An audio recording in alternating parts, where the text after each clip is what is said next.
Hi everybody! It is pretty much the end of 2019, so I wanted to go ahead and do my 2019 favorites. It's already that time. That's really crazy to me. I have a video of favorites that I did last year. I'll link it down below. And I rewatched it, and there are just like a couple things that are still my favorites, and you know, I think that gives them like ride or die status. So I was glad to see that. But there are a couple of other things that have changed. So I'm excited to talk about that. And I'm gonna just go ahead and dive in. All of this stuff is stationery related, journaling, writing, planning, all that kind of thing. So the first thing are fountain pens. So in particular, my go-to favorites this year have been the TWSBI Eco, particularly this clear one with the clear barrel. For some reason, I'm just really attracted to being able to see the functionality and the mechanism inside the fountain pens. And I love the weight of this. I love the size of it. I get the medium nib, and I've always been an extra fine or fine nib person in any other kind of pen ever. And it really surprised me that I have gravitated to such a thick nib size, but it is what it is. I'm really, really happy about it. This was gifted to me by Robin at Talks from the Heart, which is another TWSBI, but it's like the diamond something. I know it's really expensive, so I have yet to really put this to use, and I'm really looking forward to that. But on my Christmas wish list, I do have a couple of more of these exact same ones. They're so inexpensive for a fountain pen, yet just they have such a really weighty kind of quality to them, and I just love having them. So I did not get into fountain pens prior to 2019, so this has just been such a fun addition to my journaling. I don't use these for planning, just journaling, and I have a lot of fun with colors with these. I don't use watercolor. I don't think I've watercolored at all this year. It's just something that I haven't found my groove with. So I actually get a lot of my color play out of really fun fountain pen inks, which is my next favorite. In particular, I am a huge fan of sheening inks. I don't mind glitter and shimmery inks, but inks that have that really incredible shift and sheen make me so happy, and they've easily become my favorite. And anytime I see a new one, which I'm kind of surprised there aren't that many available, or I'm just not looking hard enough, and you should leave your suggestions in the comments because I'm ready to buy. So my favorites this year have been all of the Organics Studio inks, their line of sheening ones in particular. So as you can see, I do not own a full bottle of these yet, but these are definitely on my Christmas list. So I hope somebody bought these for me. I've been so good about not just plunging in and dropping all my cash on every brand new thing that I come across. So I started out with all of the ink samples. I think these are the 4 that Organic Studio has. So Nitrogen, Ernest Hemingway, Ralph Waldo Emerson, and Henry David Thoreau. And I actually swatched them out. So this is the Ralph Waldo Emerson. I mean, these are so saturated. I've seen in the reviews people saying that they actually dilute this ink with distilled water. I've never tried that, but because it is so saturated, I guess it's something that you could do. There's Ernest Hemingway, and I just love how they just look so kind of dark, and then as you shift them, they just light up, and oh, it's just fantastic. This is just Emerald of Chivor, which is another go-to for me. I have a whole bottle of that. Took me a while to finally get a whole bottle, but I did, and I'm really happy with it. This one is more of a shimmer. So it's that really deep green gold, or it's that really deep green teal kind of base, and then it has gold shimmer in it, and then it actually even turns a little bit red coppery, and I love that. I love that there's so many qualities in this particular ink that can get picked up. So yeah, that's one of my go-to. I usually always have a pen filled with it, which is this one. Here's Henry David Thoreau. I mean, look at that. It's just stunning. And there's no way I would dilute these. I would leave them full strength for my enjoyment. And here's nitrogen. This is the one that started it all. I first got this one because it's just that really striking blue, and then it has that amazing red, pinky, purpley sheen, and yeah, love it.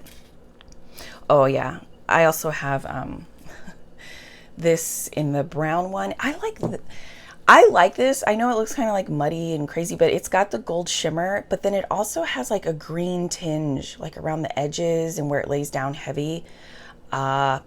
Yeah, I'm gonna need that. I don't have a brown, so I have a really tiny ink collection and pen collection because I'm going really, really slow, and I just really want to make sure that I'm not wasting my money, because I've really gone ham on a lot of things that I discovered in 2018, and I'm left over with a lot of things that I've given away, I've gifted, and Robin has helped me sell some things. So okay, so that was the TWSBI Eco in the medium nib and my organic studio inks. So love those. And then the last writing utensil are these. This is a ride or die item for me. So if I'm not enjoying a fountain pen, I am 100% using a Uniball Signo RT1 pen, and I always keep 0.38 nib size and the 0.5. I like to use them for different things. I most heavily use the 0.38, especially on Tomoe River paper in the Hobonichi grid. If the grid is like 3.7 millimeters, that's super tiny stuff. I love this 0.38. So this ink in here is waterproof, it's archival quality, and even fraud proof. So it's great for writing checks and stuff. So I have one in my finance planner setup, and I write with these in all of the things that I need to last a really long time. So in my journal, my personal journal, I'll write in these fountain pen inks, and they are not waterproof whatsoever. You could like huff on your paper that has the ink on it, and the ink will just bleed everywhere. So it is so sensitive and just so finicky, but for some reason that doesn't bother me. But fair warning, these inks are gorgeous, like totally gorgeous, but the Organic Studio in particular, man, they will smear if you're thinking about moisture. So this is what I write for everything else, like the journals that I write to my kids. Obviously, I'm keeping those for a really long time, and I plan to gift those to them once they're all grown up. So I'm definitely using this ink for that type of stuff. Even in my 5-year Hobonichi, which is like my gratitude journal, I don't want any mishaps with that, so I use this. And I've collected tons of barrels over the last 2 years, I guess. This was actually in my 2018 favorites as well, so I'm proud of myself that I've been using this particular one for that long. And I mean, Uniball Signo has a lot of different barrel styles, but this barrel is the one that I will use. I have other Uniball Signos in like the different barrel designs and stuff, and they're always just so clunky to me and just like straight up ugly. But I love how sleek these look. They're just fantastic. They go with everything and they just kind of blend in seamlessly. And yeah, I've got a large collection of the barrels, and then I also have a large collection of the refills because I usually just go to Jet Pens and order a bunch of refills. A lot of these are empty, so they don't pop out because I just use them all and they just need to be refilled. But yeah, super favorite of all time. So for these items, where I keep them with me, the pen case that I have, last year it was the Delfonics utility pouch in the medium size. And that's what I used for a really long time. And then I quit using pouches, and anytime I would go back, I was always pulling the Delfonics bag out. And that has been replaced as far as what my favorite pouch is now, and that's just because my needs have changed. I just have different criteria that I need in a pouch these days, and it's because I'm incorporating different things than I had last year. So fountain pens and stuff, I found this BUBM. It's actually a cable organizer case off Amazon, and everything will be linked below per usual.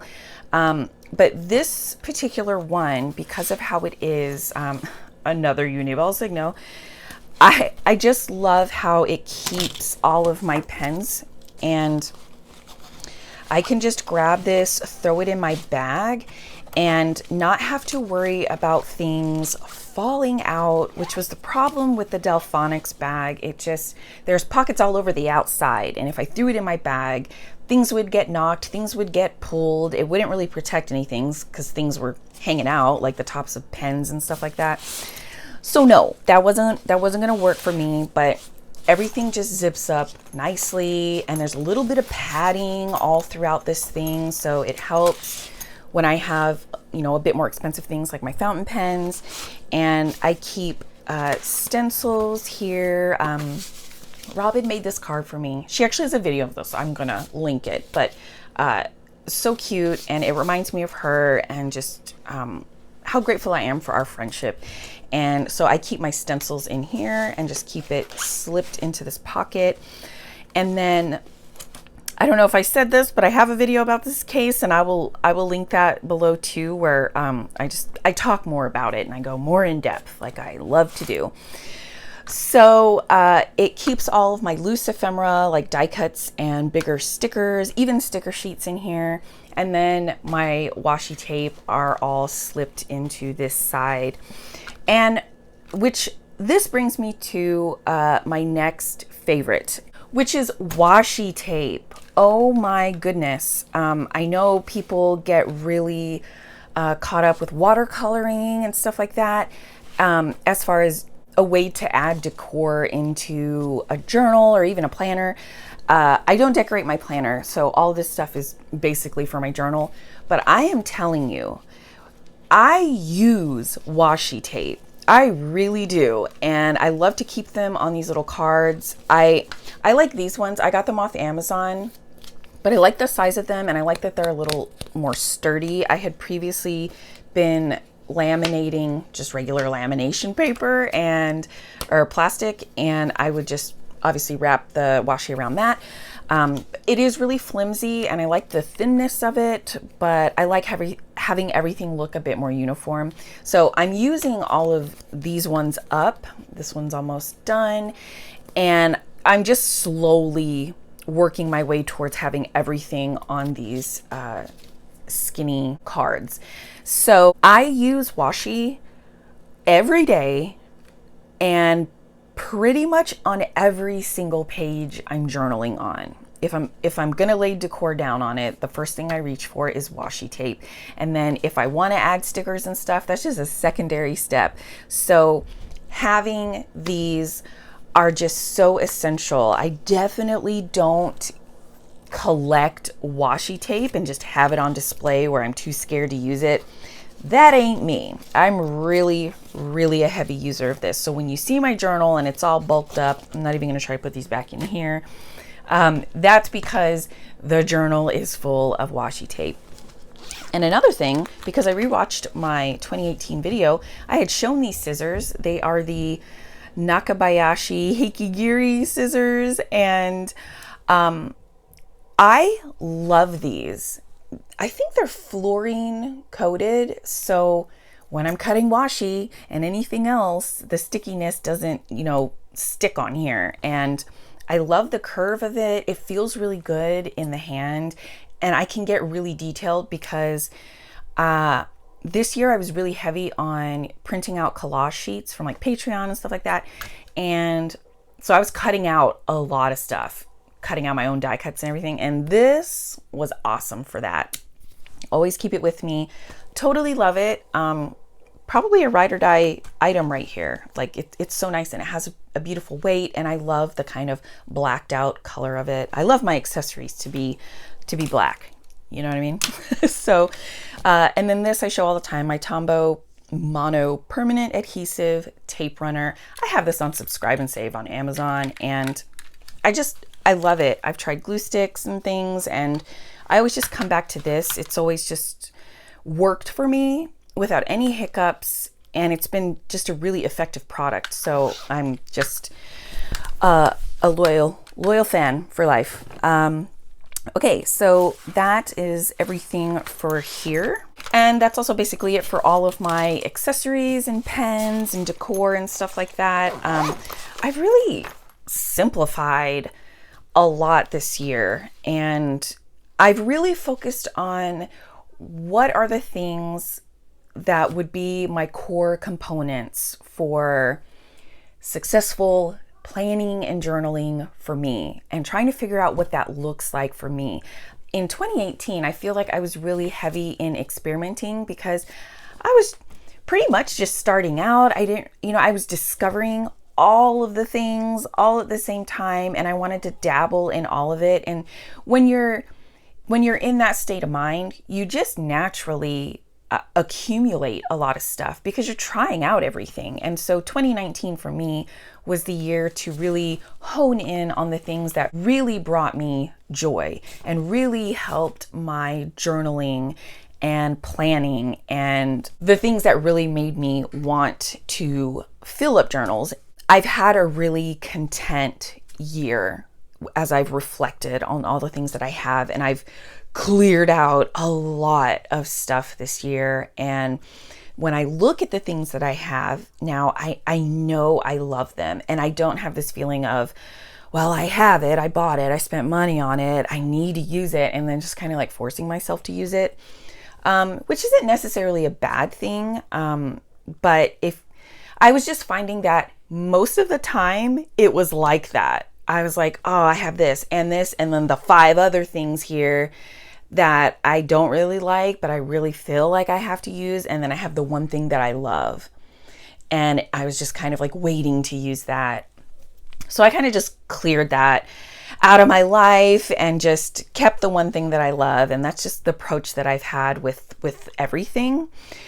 So the next thing is the actual like notebooks and covers that I've been really loving this year. First off, the size, B6 Slim. So this is a size that's new to me. This is the first time I've tried it, and I absolutely love it. I already know that B6 Slim is going to be a size I continue to come back to for journaling, and this and Standard, because Standard is like my comfort object. I think I will just always go back to that when I feel like I need a reset or I just need to put on my comfy slippers. That's what Standard size is for me.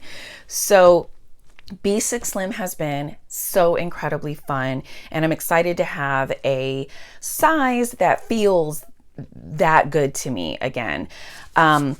This cover is from Eberhart Studio. She has an Etsy shop, linked below, of course. And what I have in here, this is so messy. That's because I took this out today and I just like messily shoved things all in here. This is a Nanami Cafe Note. It is almost done. So here's the thing. I was in a Moleskine Expanded this year for 4 months, and then I was in a Loic term, and then I did some junk journaling. And then, so this is the last thing. And when I was in the Moleskine Expanded, I was really regimented about that. I knew exactly how many pages I needed to fill out per day to make sure that I wasn't in it for like a year. I wanted to just make sure I was consistent enough that I wasn't stuck in that book forever. And so when I started journaling in here, I gave myself a break. I didn't want to be regimented, and I would skip days in here. I never did that in the Moleskine Expanded. And I think this girl, I haven't like done my thing where I put cardstock in here and taper to it. So she's gonna just chill right there.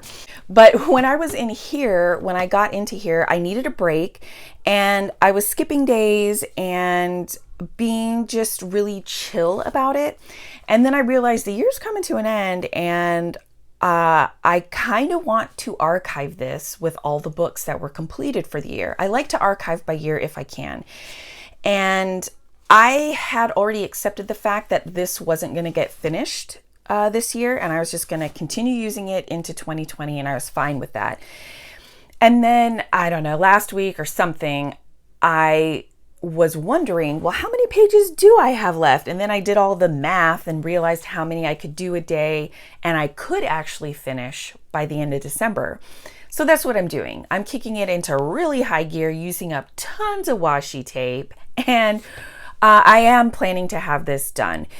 I will say, out of the Loic term, the Moleskine Expanded, and the junk journals that I used, this has been my favorite journal of the year. I love Tombow River paper. There's nothing, I mean, there are things that can compare to it, but it's just such a treasure on its own, and it is like top tier paper for me. It is a favorite. I love Tombow River paper. I loved this Nanami Cafe notebook. I do know after this year, though, that I do not prefer to have notebooks with this many pages. This is like 384, something like that. But I'm good to stop the pages around like 200. So like 250, I just don't want it to go past 300 for sure. So I had this notebook in my possession, and after I was done with the Moleskine Expanded, which has 400 pages, I knew I didn't want to use 400-page notebooks again. But I already had this, and I am trying to use up the things that I have. So I just dove into this, and I have like a couple of other notebooks that are as thick. I've got a Stalogy, which you know is like 365, and I have a Taroko Shop Enigma notebook that I had cut down to standard, and I actually showed it in my 2018 favorites video. That's embarrassing. I still have that guy. There's like 10 pages journaled in it from the beginning of this year. I'm going to slice those out, but I still am going to use up that notebook, and so I have that. So I'm not going to get a break yet from the thick notebooks, so I'm going to use them up. But this is also, if I finish this by the end of December, it'll have been 4 months in this as well.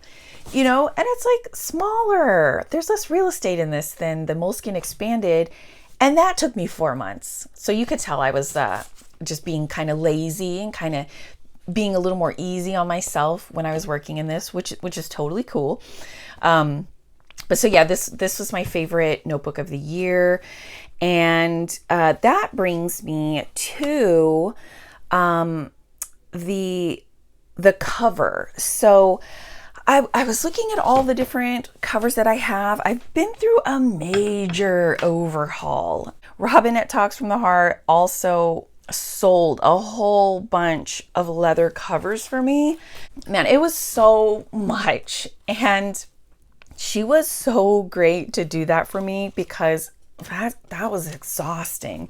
But looking back, I actually have a different favorite leather maker, like my go-to leather maker, and for a few different reasons. So all of these are from the same maker, and that is Maker South. I found myself automatically gravitating towards this maker whenever I needed a new cover. And it's basically because they have really great quality. The construction of their products has always been beautifully done. And that's almost a dime a dozen these days. Because there are so many makers out there, it can be really difficult to pin down who has the best quality, because I've had experience with a lot of different ones, and they've all had beautiful stitching, really great construction. They've really held up well over time.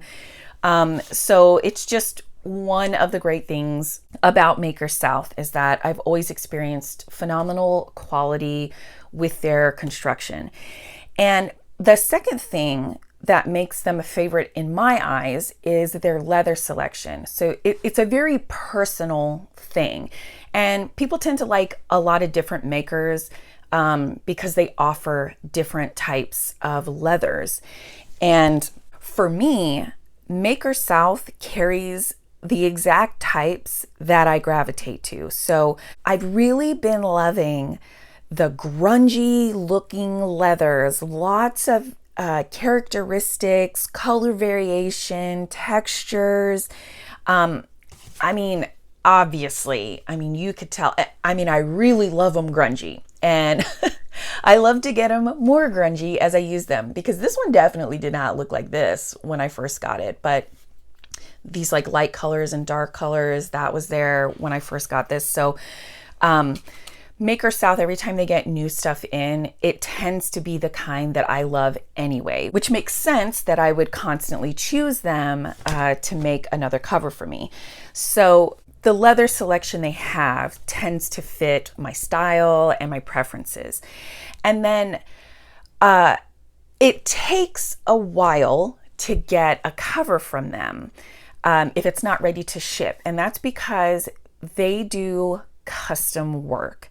I have found, after trying so many different types of covers from so many different makers, that I'm very particular about the details and construction of my covers. And when you reach that point, it becomes important that you can clearly communicate what you want to the maker.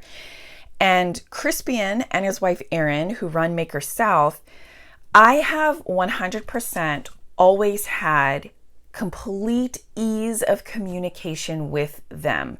And they have never made me feel like I am asking too much or I'm nagging and stuff, because when you get specific, you're kind of like, wow, this is really annoying. But they have never made me feel like I was pestering them. And I actually have a new cover coming for the planner I'm using for 2020. And I think the front pocket on it, I was like, if you could make it like this, I think it was like 3.87 inches tall or something really specific. And I even apologized in there. I was like, I'm really sorry for the oddly specific measurements, but just, thereabouts. And Crispian responded, was like, no, I love when people get really specific. And I was like, oh, thank God, So it's just that kind of interaction that makes me feel really comfortable with them. And so for all those reasons, I'm always a repeat customer with them, and I'm just so happy. So this is definitely the maker of the year for me. Totally been enjoying them, been ordering from them for a long while. The last thing that I'll mention before I go is planners.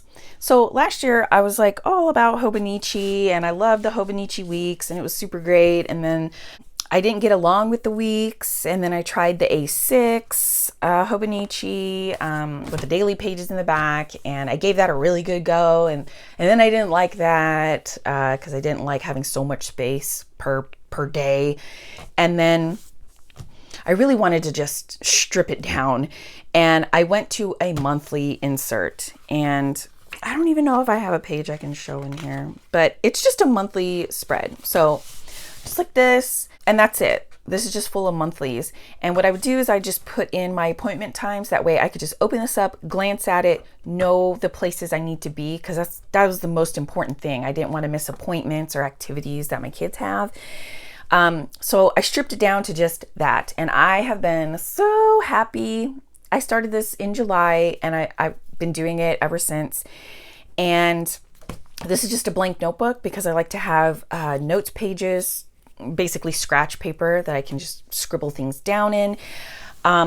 So for 2020, I'm continuing with this stripped down version, but I'm going to Hobonichi, which I've talked about plenty of times, but Hobonichi came out with their day free. So it is literally just the monthly calendars and then a whole bunch of blank pages. So obviously they had me in mind when they designed that. So I'm so excited about it. I have a video where I decorated the cover of the day free, and so I'll link that below. And then the cover that's coming from Makersoft is for that, because I am all about it. I am so stoked about my planner setup, and so I wanted to get a cover made especially for it. So yeah, gonna wrap it up here. These are definitely all the things that I love from this year, and I love that I have a video from last year that I did this, because it was really interesting to go back and see what has changed and what has remained and kind of garnered ride or die status. So hopefully if I'm around next year, I'm gonna do another one of these and see how much I've changed in the next year. Anyway, thank you so much for watching, guys. Drop down in the comments everything that you have been loving this year. If any of these things are things that you've been loving as well. Thank you so much for watching, and I will see you all again soon. Bye.